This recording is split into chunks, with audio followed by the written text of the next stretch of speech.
Assalamualaikum, halo semua, selamat datang di Lebah Katis Channel. Di video ini saya akan sharing cara mengolah kacang hijau dengan metode 5-30-7, yaitu merebus kacang hijau selama 5 menit, mendiamkan selama 30 menit, dan kembali merebus selama 7 menit. Metode ini sudah sering saya gunakan dalam merebus kacang hijau di rumah, dan hasilnya sangat mantap. Jadi, sangat menghemat waktu dan juga sangat menghemat gas kita. Kalau dengan cara lama atau dengan cara yang umumnya biasa digunakan dalam pengolahan kacang hijau ini membutuhkan waktu yang cukup bahkan sangat panjang, yaitu merendam kacang hijau dulu selama berjam-jam, bahkan hingga 1 malam penuh, atau dengan merebus kacang hijau menggunakan api yang kecil selama berjam-jam juga. Maka dengan metode 5-30-7 ini teman-teman, kita bisa memangkas waktu yang sekian panjang tadi menjadi hitungan menit saja. Oke, langsung kita siapkan bahan-bahannya saja. Yang pertama, kita pasti membutuhkan kacang hijau yang sudah dicuci bersih. Jadi teman-teman, ini kacang hijaunya betul-betul baru dibeli, hanya dicuci dengan beberapa kali pencucian menggunakan air biasa tanpa melewati proses perendaman atau proses yang lainnya, nggak perlu ya. Jadi cuman perlu dicuci saja sampai bersih. Yang kedua, kita juga membutuhkan santan kental.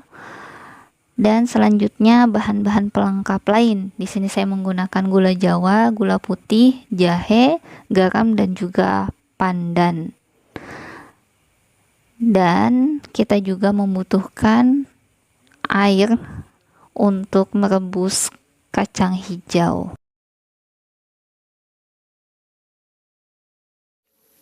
Langkah pertama, kita rebus air dulu sampai betul-betul mendidih. Jadi sampai betul-betul mendidih dengan api yang besar. Kalau sudah mendidih, langsung kita masukkan kacang hijaunya. Jadi ini saya tunjukkan besar apinya tuh kurang lebih segini, gitu ya. Kita rebus kacang hijaunya selama 5 menit. Akan lebih baik lagi jika di proses ini langsung ditutup saja pancinya. Ini saya buka untuk menunjukkan ke teman-teman semua.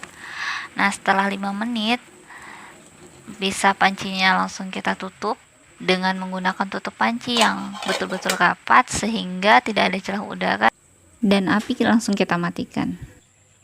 30 menit kemudian, oke, langsung kita nyalakan api, lalu kita tunggu mendidih lagi.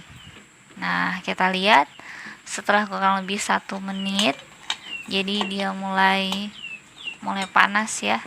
Kita lihat biji kacang hijaunya sudah mulai mengembang, bahkan sudah sangat mengembang di sini.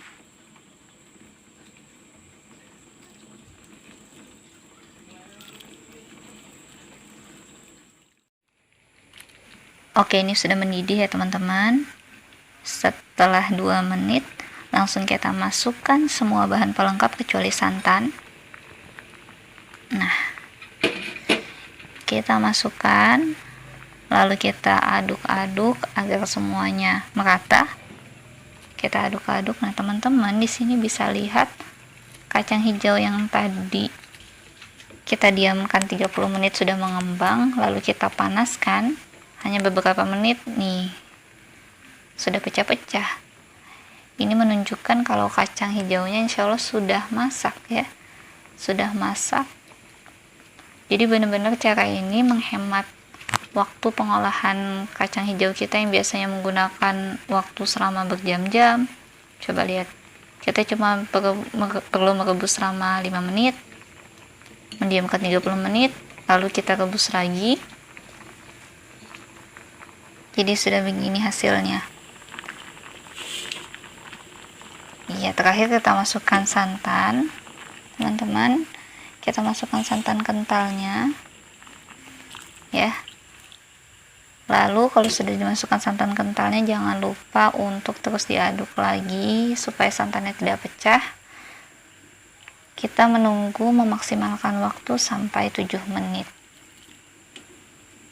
Ya, kalau mau ditambah waktunya, kalau memang api kompor di rumah teman-teman nggak bisa besar misalnya, nggak apa-apa. Oke, kacang hijau olahan kita sudah jadi. Ini yang kemarin saya buat sudah habis ya, hanya dalam beberapa waktu saja setelah diolah, karena emang hobi dan doyan banget kacang hijau. Ada informasi tambahan, tips dan trik buat teman-teman supaya sukses dalam menggunakan metode ini. Yang pertama, nyalakan kompor dengan api yang benar-benar besar ya teman-teman. Yang kedua, tutup panci dengan tutup yang rapat tanpa ada celah udara ketika proses pendiaman 30 menit tadi. Dan yang ketiga teman-teman, ini penting, sesuaikan waktu dengan kompor dan panci masing-masing, karena ada memang beberapa jenis panci dan jenis kompor yang kurang panas. Teman-teman jangan takut untuk menambah waktu. Misalnya di awal tadi saya menggunakan 7 menit, teman-teman bisa tambah tadi di awal saya menggunakan 5 menit, teman-teman bisa menambah menjadi 6 menit, 7 menit. Disesuaikan aja sama panci dan kompor masing-masing. Dan yang terakhir, jangan lupa untuk mengaduk kacang hijau sebelum tadi ditutup dan didiamkan selama 30 menit. Konsumsi kacang hijau ini sangat direkomendasikan untuk semua kalangan dari berbagai kalangan usia. Kenapa? Karena kandungan gizi dari kacang hijau ini sangat lengkap, dari kalorinya, protein, serat, lemak, gula, folat. Jadi kacang hijau ini juga sangat tinggi asam folatnya, vitamin, kalsium, pokoknya lengkap dah. Jadi teman-teman, kacang hijau ini tinggi protein, kaya serat, vitamin dan mineralnya lengkap, juga kaya asam folat, dan manfaatnya luar biasa.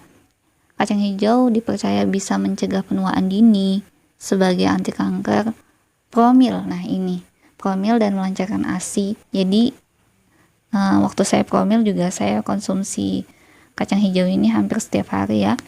Sampai sekarang menyusui juga suka konsumsi kacang hijau, karena terasa banget habis mengkonsumsi kacang hijau biasanya produksi ASI itu lancar banget.